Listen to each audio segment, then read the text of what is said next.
حمد و صلات کے بعد نہایت ہی واجب الاحترام معزز و مکرم مہمانان گرامی، حاضرین مجلس، اللہ رب العزت کا لا تعداد بار شکر ہے جس کی توفیق سے ہم سب نماز جمعہ کے لیے حاضر ہیں۔ اللہ پاک ہماری حاضری کو اپنی بارگاہ اقدس میں قبول فرمائے۔ اس حاضری کو اللہ پاک ہم سب کے لیے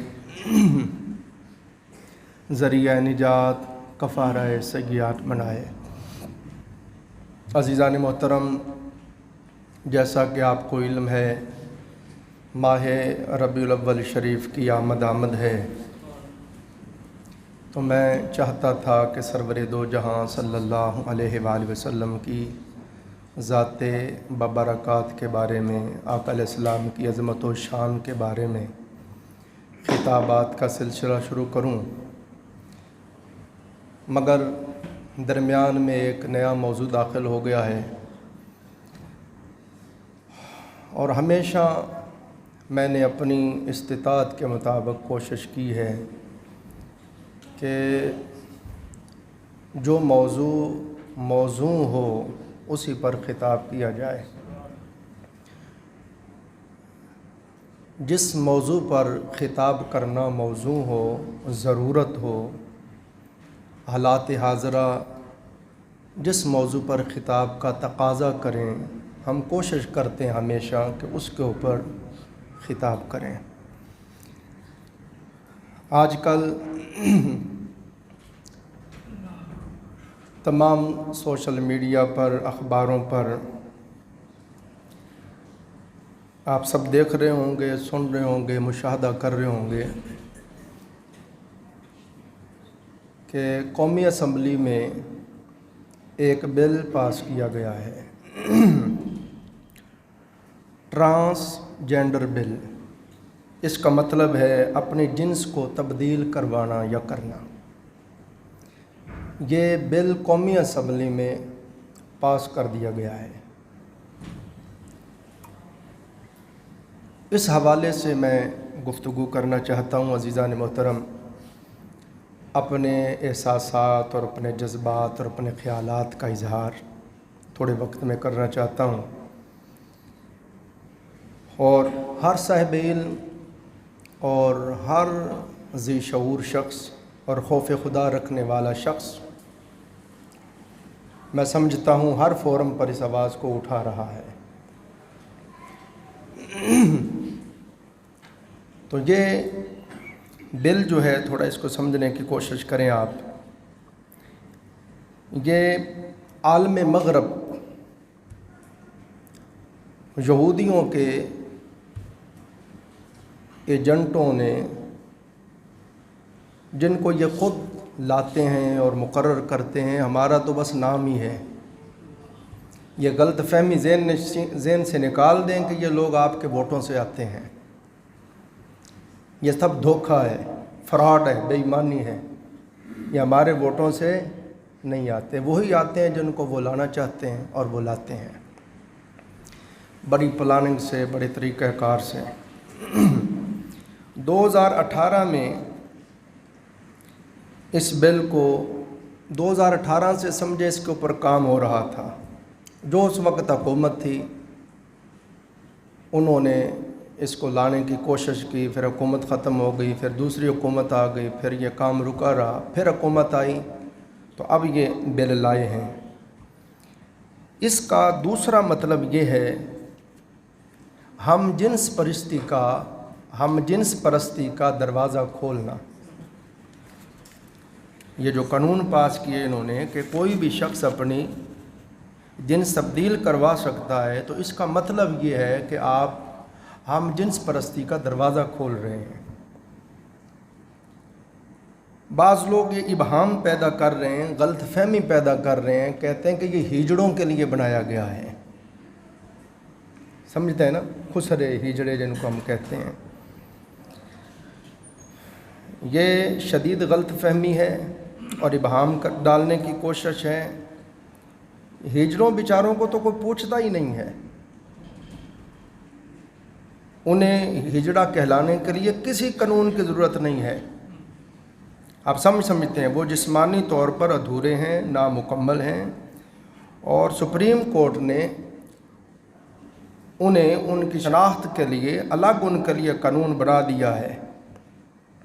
یہ جو قانون بنایا جا رہا ہے یہ ہجڑوں کے لیے نہیں بلکہ جسمانی طور پر نارمل لوگ مگر ذہنی طور پر اور نفسیاتی طور پر جو تھوڑے جن کو مسئلہ ہے۔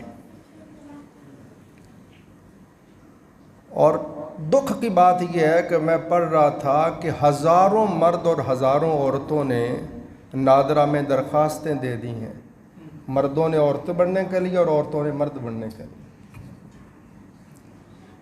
ایک تو اس میں آپ دیکھیں فساد کا دروازہ آپ کھول رہے ہیں۔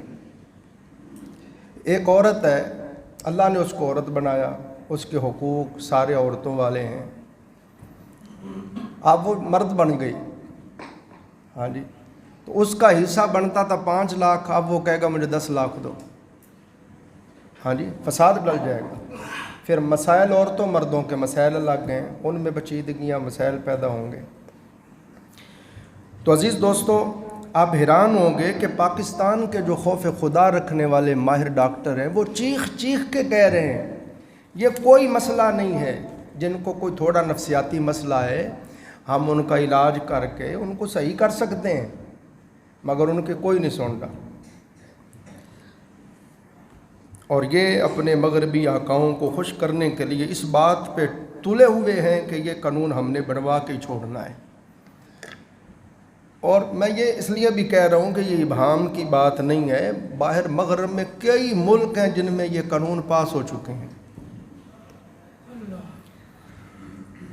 عزیزان محترم، یہ موضوع میں نے اس لیے چنا، اس کے اوپر میں اس لیے تھوڑی گفتگو کرنا چاہتا ہوں کہ آپ دیکھیں دکھ کی بات، رنج کی بات یہ ہے، افسوس کی بات یہ ہے کہ ہمارے ملک پر، ہماری قوم پر پہلے تھوڑی مصیبتیں ہیں۔ توجہ کریں ذرا، ہمت گوش ہو کے سنیں۔ ہمارے ملک میں آپ غور کریں انتہا درجے کی غربت ہے۔ جن کے پاس 4 پیسے ہیں ان کو اس کا احساس نہیں ہے، بہت زیادہ غربت ہے ملک میں، انتہا درجے کی بے روزگاری ہے، انتہا درجے کی مہنگائی ہے۔ میں بازار میں جاتا ہوں، کتنے احباب وہ کہتے ہیں جی فارغ بیٹھے، لوگوں کی قوت خرید ہی ختم ہو چکی ہے۔ بسم اللہ۔ اور آپ سب سمجھتے ہیں کہ ملک پاکستان قرضوں کے بوجھ کے تلے اتنا دب چکا ہے، اتنا دب چکا ہے کہ ہم بالکل دیوالیہ ہونے کے کنارے پہ کھڑے ہیں۔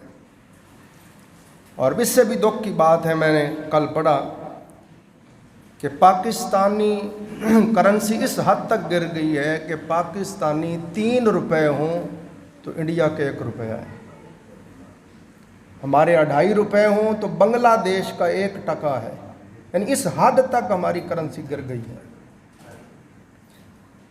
عزیزان محترم، آپ دیکھیں اللہ رب العزت کی طرف سے ہمارے اوپر طرح طرح کی مصیبتیں آ رہی ہیں، بلائیں آ رہی ہیں، کبھی ڈینگی بخار آتا ہے، کبھی آپ کے سامنے کرونا رہا، اربوں خربوں کا نقصان ہوا، ملک دیوالیہ ہو گئے، تباہ و برباد کر کے اس نے رکھ دیا۔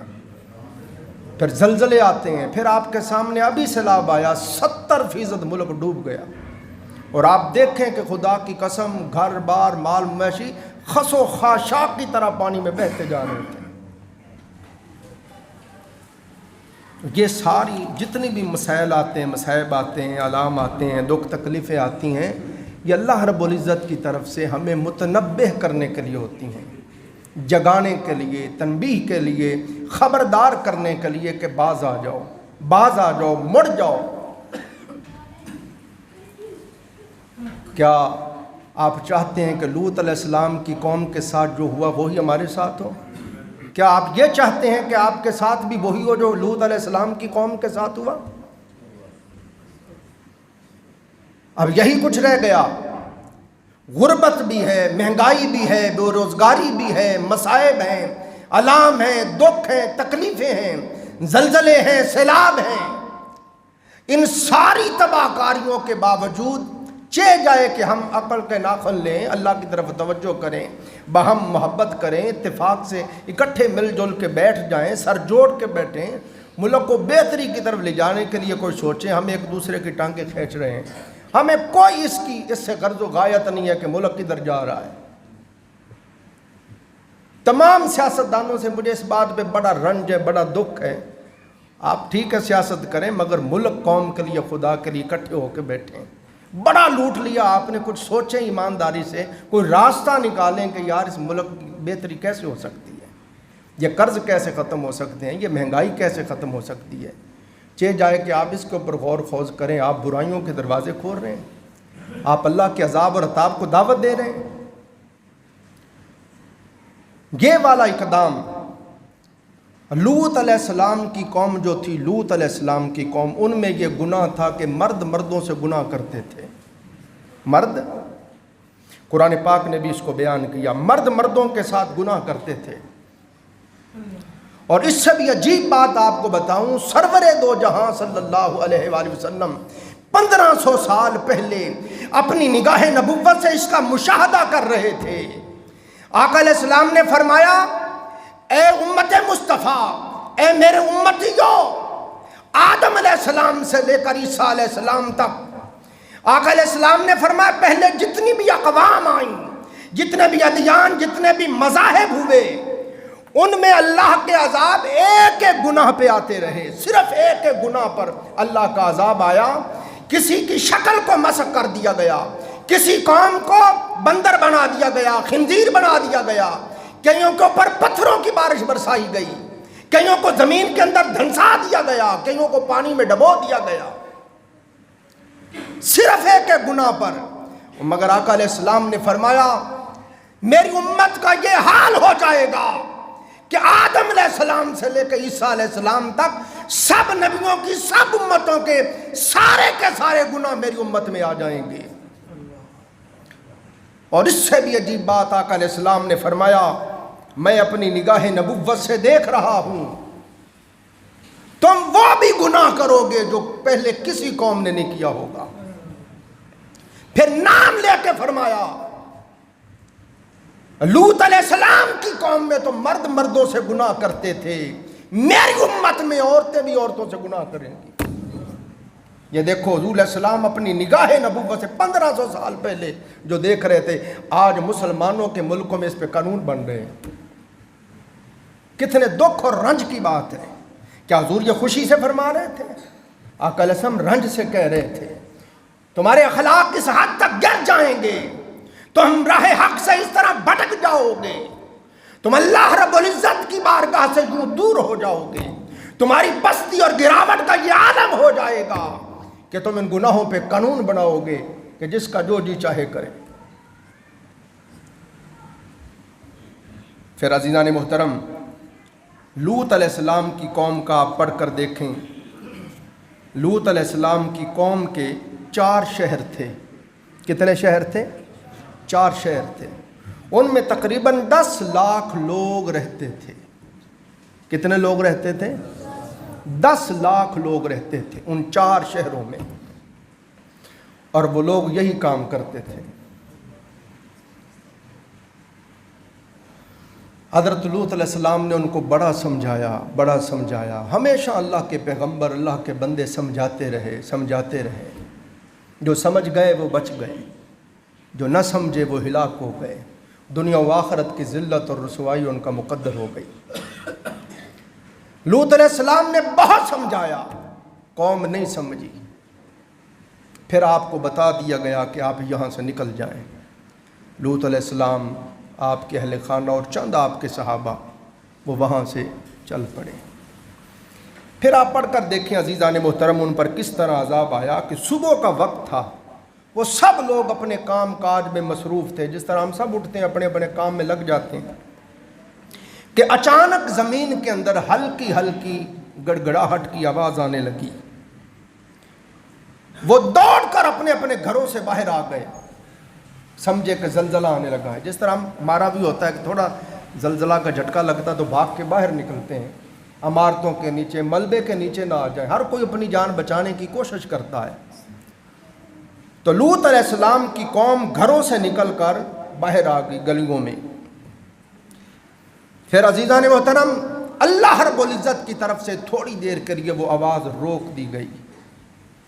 پھر تھوڑی دیر گزری، پھر اسی طرح تیز آواز گڑگڑاہٹ کی خوفناک آواز آنے لگی اور شدید زلزلہ آنے لگا اور مکانات گرنے لگے. اور ساتھ ہی رب ذوالجلال نے سیدنا جبرائیل علیہ السلام سے فرمایا، اے جبرائیل، یہ چاروں کو چاروں شہر اور شہروں کے اندر جو کچھ بھی ہے سب کو اپنے پر کے اوپر اٹھا لے. اور مفسرین نے بیان کیا حضرت سیدنا جبرائیل علیہ السلام نے 7 زمینوں کے نیچے سے اپنے پر کے اوپر اس طرح، پر کی نوک پر اس طرح اٹھا لیے سارے شہر. اس طرح رسول علیہ السلام نے پوچھا جبرائیل سے، جبرائیل اتنا وزن تو نے اٹھایا تو تمہیں کتنا کو وزن محسوس ہوا؟ مسکرا کہنے لگے آقا اس طرح سمجھے جس طرح مچھر کا پر میرے اوپر رکھا ہوا تھا. جبرائیل علیہ السلام کی قوت کا آپ اندازہ کریں. تو تحت الثری سے حضرت جبرائیل علیہ السلام نے اٹھا لیا. جس طرح آپ زمین سے نہیں بیلچہ ڈال کے ایسے پودا باہر نکال لیتے ہیں، اس طرح چاروں کے چاروں شہروں کو حضرت جبرائیل علیہ السلام نے اللہ کے حکم سے ایسے اٹھا لیا اور اٹھا کے آسمان کی طرف سوئے بالا چل پڑے. اور آقا علیہ السلام نے فرمایا اس قدر بلندی پہ لے گئے، اتنا آسمان کے قریب لے گئے کہ آسمان والوں نے لوط علیہ السلام کی قوم کی جانوروں، بکریوں اور مرغیوں کی آوازوں کو سنا. وہاں لے جا کے پھر الٹا کر کے پھینک دیا. آپ اندازہ کریں اتنی بلندی سے جب وہ 7 زمینوں سے نیچے اٹھایا، اب الٹ کے پھینک دیا. اب بتاؤ ان کا کیا بچا ہوگا؟ زوردار دھماکہ ہوا، ہر چیز مل یا میٹ ہو گئی، ہر چیز پاؤڈر بن گئی.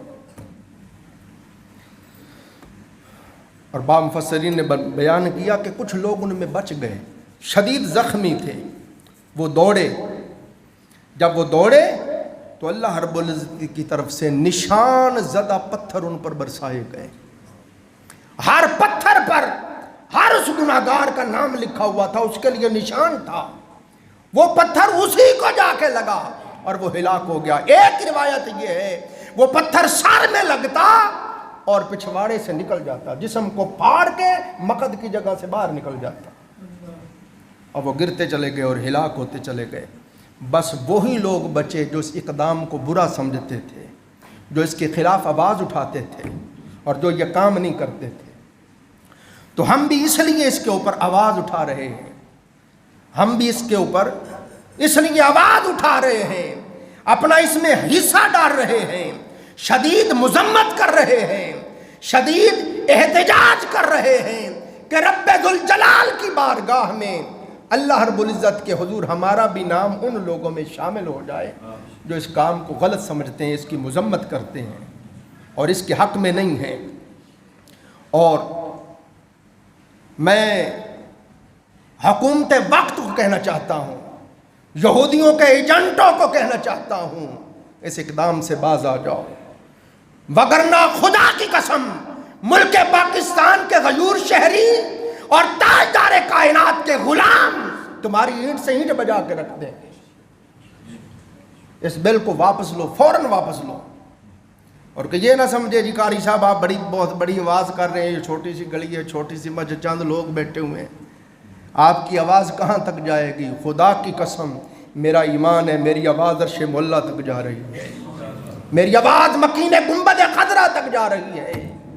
اور آقا علیہ السلام نے فرمایا جہاں اہل اللہ جمع ہوتے ہیں، اللہ کا ذکر کرنے والے جمع ہوتے ہیں، فرشتے آ جاتے ہیں اور اپنے رحمت کے پروں سے اس مجلس کو ڈھانپتے جاتے ہیں، ڈھانپتے آسمانوں تک اپنے پروں کے کلاوے میں اس محفل کو لے لیتے ہیں. جب محفل ختم ہوتی ہے وہ ساروں کے نام لکھتے ہیں، ولدیت لکھتے ہیں، سب کے ایڈریس لکھتے ہیں، اور محفل ختم ہونے کے بعد بارگاہ رب العزت میں جا کے رپورٹ پیش کرتے ہیں. یہ ہماری رپورٹ رب کائنات کے حضور پیش ہوگی. اس لیے عزیزان محترم ہم سب کو چاہیے جس طرح جو کوئی آواز اٹھا سکتا ہے وہ آواز اٹھائے، جس قدر جس کی جو بھی طاقت ہے اس کو چاہیے ہر فورم پہ ہر جگہ پہ اس کو کنڈم کرے اور اس کے خلاف احتجاج کرے اور مذمت کرے اور آواز اٹھائے۔ اور بڑی خوبصورت بات ہے، حضرت ابراہیم علیہ السلام سرکار کو جب آگ میں ڈالا جا رہا تھا تو مفسرین بیان کرتے ہیں کہ ایک چڑیا تھی، چھوٹی سی چڑی، وہ اپنی چونچ میں پانی لیتی اور اوپر جا کے اوپر سے وہ قطرہ گرا دیتی، وہ پھر جاتی دور سے پانی لے کے آتی اور پھر بلندی پہ جا کے وہ قطرہ گراتی۔ تو اس کو کسی نے کہا، پگلی تیرے ان قطروں سے آگ نے تھوڑا بجھنا ہے، یہ تو آسمان سے باتیں کر رہی آگ، اتنا بڑا الاؤ ہے۔ اس نے کہا یہ میں بھی جانتی ہوں کہ میرے ان قطروں سے یہ آگ بجھ نہیں سکتی، مگر قیامت کے دن جب رب ذوالجلال کی بارگاہ میں یہ رپورٹ پیش ہو کہ یا اللہ فلاں فلاں نے تیرے خلیل کے لیے آگ بھڑکائی تھی، فلاں فلاں آگ جلا رہے تھے، تو میرا نام ہی درو کہ یہ چڑیا آگ بجھا رہی تھی۔ سمجھے بات؟ اور سیدنا یوسف علیہ السلام مصر میں آئے ہیں بکنے کے لیے، لایا گیا یوسف علیہ السلام کو، اور بڑے بڑے مالدار اپنے خزانے لے کے آ گئے، یوسف علیہ السلام کی قیمت ادا نہیں ہو رہی تھی، اور ان میں ایک بڑھیا سوت کی اٹی لے کے آ گئی۔ کہا اماں تو کس لیے آئی ہے؟ اس نے کہا میں بھی یوسف کو خریدنے آئی ہوں۔ اماں جی اس سوت کی اٹی سے یوسف خریدا جا سکتا ہے؟ دیکھ تو صحیح یہاں بادشاہ ہیرے موتی جواہرات لا کے بیٹھے ہوئے ہیں، اپنے خزانے الٹ کے بیٹھے ہوئے ہیں، اور یوسف علیہ السلام کی قیمت ادا نہیں ہو رہی اور تو سود کی اٹی سے خریدنے آ گئی ہے۔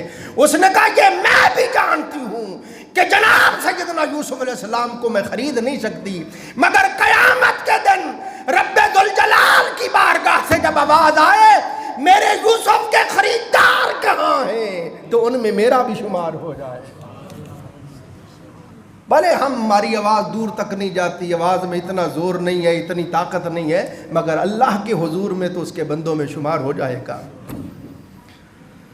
اور اللہ رب العزت نے اس امت کو بہترین امت، ساری امتوں میں سے بہترین امت کہا اس لیے کہ یہ نیکی کا حکم دیتے ہیں، برائی سے منع کرتے ہیں۔ اور مفسرین بیان کرتے ہیں جب فضیلت، وجہ فضیلت یہ ہے، پھر اس میں یہ نہیں کہا کہ جو رسول علیہ السلام کی امت کے پہلے لوگ ہوں گے، پہلے زمانے کے لوگ، جو ان کی فضیلت بیان، مطلق فرمایا اول تا آخر، اول زمانے سے لے کے آخر زمانے تک ساری امت کی تعریف کی جا رہی تھی، اور فرمایا جب کہا کہ فضیلت کی وجہ یہ ہے کہ یہ نیکی کا حکم دیتے ہیں، برائی سے منع کرتے ہیں، تو ذہن نشین بات کر لیں، اگر ہم نے یہ کام چھوڑ دیا، نیکی کا حکم دینا بند کر دیا، برائی سے منع کرنا بند کر دیا، تو ذہن میں رکھیں یہ فضیلت بھی ہماری ختم ہو جائے گی۔ ساری امتوں پر فضیلت کی وجہ یہ ہے کہ ہم نیکی کا حکم دیتے ہیں، برائی سے منع کرتے ہیں۔ اور آقا علیہ السلام نے فرمایا خیر الناس من ينفع الناس، لوگوں میں سے بہترین وہ ہے جو لوگوں کے لیے نفع بخش ہو۔ فما وشر الناس من يضر الناس، اور بدترین وہ ہے جو لوگوں کو تکلیف دینے والا ہو۔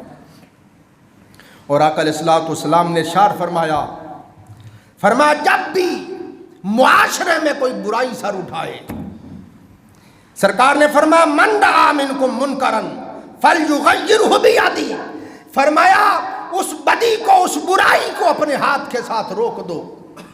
فرمایا اگر اپنے زور بازو سے، اپنی طاقت سے اس بدی کو نہیں روک سکتے ہو تو فرمایا فَإِن لَمْ يَسْتَطِعْ فَبِلِسَانِهِ، فرمایا پھر اپنی زبان کے ساتھ تو روکو، ہاتھ سے نہیں روک سکتے تو زبان سے تو منع کرو۔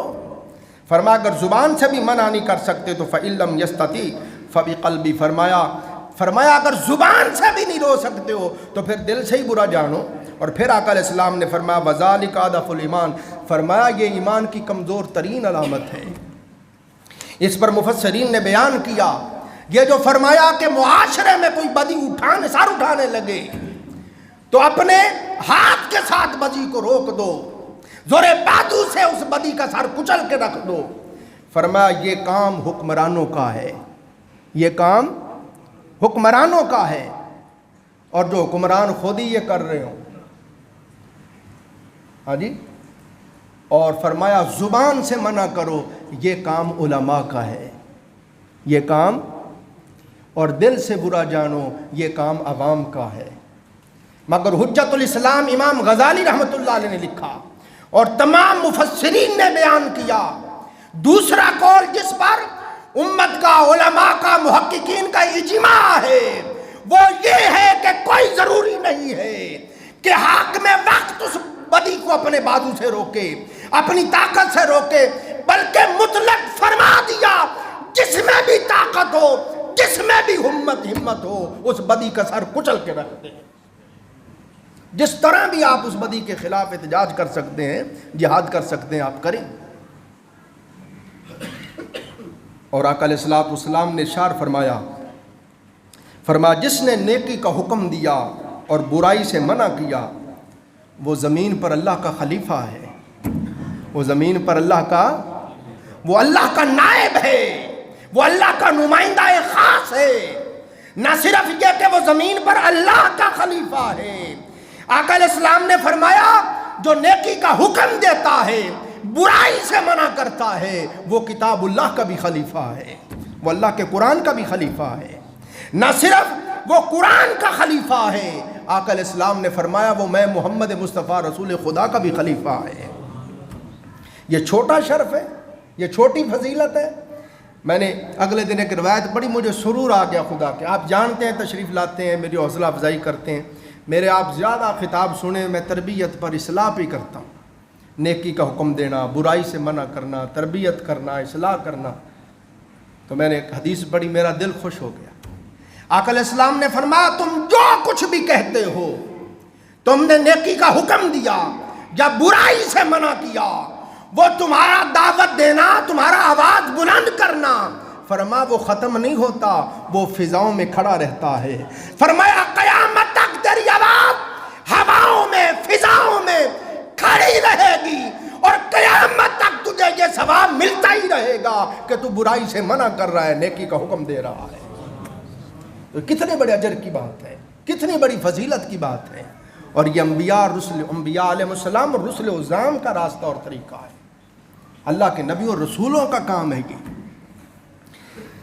پھر سرور دو جہاں صلی اللہ علیہ وآلہ وسلم نے فرمایا، حضرت موسیٰ علیہ السلام نے عرض کی پروردگار عالم کی بارگاہ میں، مولا جو اپنے بھائی کو دعوت دے، اسے نیکی کا حکم کرے، برائی سے منع کرے، اس کی جزا کیا ہے؟ توجہ کریں، موسیٰ علیہ السلام نے پوچھا یا اللہ جو بندہ اپنے بھائی کو نیکی کا حکم دے، برائی سے منع کرے، اس کی جزا کیا ہے؟ اللہ پاک نے فرمایا میرے پیارے کلیم، اس کی ہر بات پر میں 1 سال کی عبادت عطا کرتا ہوں، اور اسے جہنم کی سزا دیتے ہوئے مجھے شرم آتی ہے۔ کتنا بڑا کام ہے۔ جس حد تک آپ جس تک یہ بات کو پہنچا سے، ہر کسی کے پاس موبائل ہے، سوشل میڈیا کے اوپر طوفان بپا کرتا ہوں۔ جس طرح میں اپنا حصہ ڈال رہا ہوں، آپ سب اپنی اپنی استطاعت کے مطابق اس میں حصہ ڈالیں۔ پھر سنیں سرور کائنات صلی اللہ علیہ وآلہ وسلم نے فرمایا،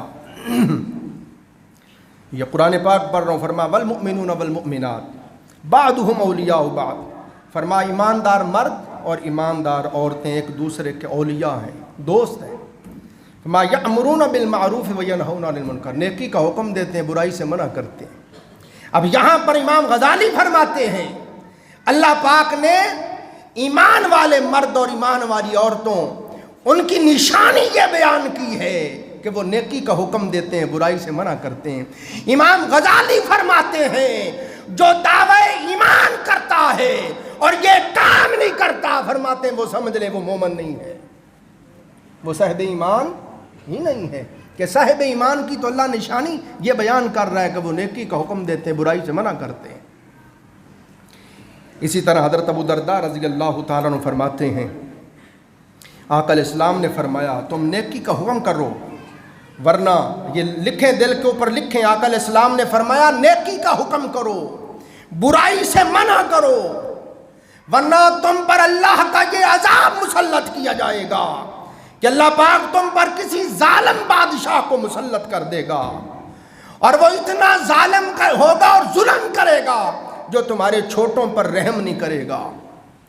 اور فرمایا تمہارے نیک لوگ دعا کریں گے اور تمہاری دعا قبول نہیں ہوگی۔ مدد مانگیں گے مگر ان کی مدد نہیں کی جائے گی، معافی مانگیں گے مگر معافی نہیں ملے گی۔ اب یہی حالات چل رہے ہیں۔ فرمایا اگر تم نیکی کا حکم نہیں دو گے، برائی سے منع نہیں کرو گے، تو فرمایا اس طرح سے اللہ تعالیٰ کی ناراضگی کا اظہار ہوگا۔ پھر آقا علیہ الصلوۃ والسلام نے ارشاد فرمایا، ام المومنین سیدہ عائشہ رضی اللہ عنہا راوی، آقا علیہ السلام نے فرمایا اللہ پاک نے ایک بستی پر عذاب بھیجا جس میں 18,000 عابد تھے۔ کتنے؟ نیک لوگ، صالح لوگ، اولیاء اللہ، 18,000 لوگ تھے جو ہمہ وقت اللہ کی یاد میں رہتے تھے، اللہ کی بندگی میں، اطاعت میں، عبادت میں رہتے تھے۔ ان 18,000 عابدوں کی موجودگی میں اس قوم پر اللہ کا عذاب آیا اور اللہ نے ساری کی ساری قوم کو نیست و نابود کر دیا۔ ام المومنین سیدہ عائشہ رضی اللہ عنہا نے عرض کیا، آقا وہ 18,000 عابد تھے، ان کو بھی ساتھ تباہ کر دیا؟ ان کا کیا گناہ تھا؟ وہ تو نیک تھے، اللہ کا ذکر کرنے والے تھے۔ آقا علیہ السلام نے فرمایا اللہ نے ان کو اس لیے تباہ کر دیا کہ وہ خود تو نیک تھے، وہ خود تو گناہوں سے بچتے تھے مگر دوسروں کو گناہوں سے منع نہیں کرتے تھے، نیکی کی دعوت نہیں دیتے تھے۔ اس لیے ہم سب کو چاہیے، ہم میں سے ہر کوئی اولی الامر ہے، کوئی حاکم ہے تو اس کی رعایا، وہ رعایا کے لیے اولی الامر ہے، کوئی مرشد ہے تو وہ اپنی مریدوں کے لیے اولی الامر ہے، کوئی استاد ہے وہ شاگردوں کے لیے اولی الامر ہے، کوئی شوہر ہے اپنے بیوی بچوں کے لیے اولی الامر ہے۔ ہم میں سے ہر کسی سے پوچھا جائے گا کہ جو تیرے تابع فرمان ہم نے لوگ بنائے تھے ان کو نیکی کا حکم دیا تھا، برائی سے منع کیا تھا؟ تو اس لیے جہاں تک ہو سکتا ہے ہر کوئی اپنا اپنا حصہ ڈالے۔ بس بات ختم کر رہا ہوں دوستو، آقا علیہ الصلوۃ والسلام نے یہ تعلیم دی اور پھر یہ نہ سمجھے کہ ان قوموں پر اس طرح عذاب آئے۔ حضور علیہ السلام نے فرمایا، جس طرح بتا رہا ہوں، یہ نہ سمجھو کہ صرف ان کی شکلیں مسخ کی گئی تھیں، ان کو بندر اور خنزیر بنایا گیا تھا، ان پر پتھر برسائے گئے تھے۔ آقا علیہ السلام نے گناہوں کا ذکر کیا، میری امت میں یہ گناہ ہوگا، یہ گناہ ہوگا، یہ گناہوں کو گنواتے اینڈ پہ فرمایا، اے میری امت جب تمہارا یہ حال ہو جائے تو پھر انتظار کرنا اس بات کا کہ تمہاری شکلوں کو مسخ کر دیا جائے گا، پھر انتظار کرنا کہ تمہارے اوپر زلزلے آئیں گے، پھر انتظار کرنا کہ تمہیں زمین کے اندر دھنسا دیا جائے گا۔ حضور علیہ الصلوۃ والسلام اپنی امت کو یہ تنبیہ کر کے گئے ہیں اور آپ کے سامنے دیکھ لیں یہ سارا کچھ ہوتا ہے۔ پورے شہر زمین کے اندر دھس جاتے ہیں، ہر روز زلزلے آتے ہیں، ہر روز سیلاب آتے ہیں۔ یہ سارا کچھ اس لیے ہوتا ہے کہ ہم متنبہ ہو جائیں، ہم جاگ جائیں، اللہ کی طرف رجوع کر لیں، اللہ سے معافی مانگ لیں، اللہ کے بندے بن جائیں۔ مگر ہم اتنے ڈھیٹ ہیں، اتنے ہٹ دھرم ہیں کہ ان ساری تنبیہات کے باوجود اللہ کی طرف رجوع نہیں کر رہے، بارگاہ رب العزت میں گر نہیں رہے ہیں، ندامت کے آنسو نہیں بہا رہے ہیں، اور انفرادی نہیں، خدا کی قسم اب اجتماعی توبہ کی ضرورت ہے۔ ہم سب کو چاہیے کہ ہمہ وقت اللہ کے حضور راجع رہیں، ہمہ وقت اللہ کے حضور معافی مانگیں، استغفار کریں، اللہ کے حضور گڑ گڑائیں، اللہ سے معافیاں مانگیں۔ بس بات ختم کر دی۔ یہاں تک آقا علیہ الصلوۃ والسلام نے ارشاد فرمایا کہ حضرت یوشع بن نون علیہ السلام کی طرف اللہ نے وحی کی، فرمایا تمہاری قوم میں 40,000 نیک ہیں اور 60,000 برے لوگ ہیں، یعنی ٹوٹل 1,00,000 لوگ ہیں۔ 40,000 نیک ہیں اور 60,000 برے ہیں، میں ان سب کو ہلاک کرنے لگا ہوں۔ آج کی باری تعالیٰ جو بدکار ہیں ان کو تو ہلاک کر سمجھ آتی ہے کہ جو 40,000 نیک ہیں ان کو کیوں کر رہا ہے؟ فرمایا اس لیے کہ یہ گناہ کرنے والوں کے گناہ پر غصے میں کیوں نہیں آتے، ان کے گناہ پر یہ ناراض کیوں نہیں ہوتے، یہ ان کو منع کیوں نہیں کرتے، یہ جہاں تک ہو سکتا ہے اپنی آواز کیوں نہیں اٹھاتے، جہاں تک ہو سکتا ہے برائی کو ختم کرنے کے لیے کوشش کیوں نہیں کرتے؟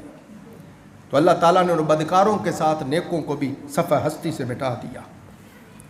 اس لیے عزیزان محترم، پھر حضور علیہ السلام کی بارگاہ میں عرض کیا گیا، یا رسول اللہ کیا ہم اس وقت نیکی کا حکم دے سکتے ہیں جب ہم خود کاملاً نیک نہ بن جائیں، اور کیا ہم اس وقت برائی کا حکم دے سکتے ہیں جب خود کاملاً برائی سے پاک نہ ہو گئے ہو؟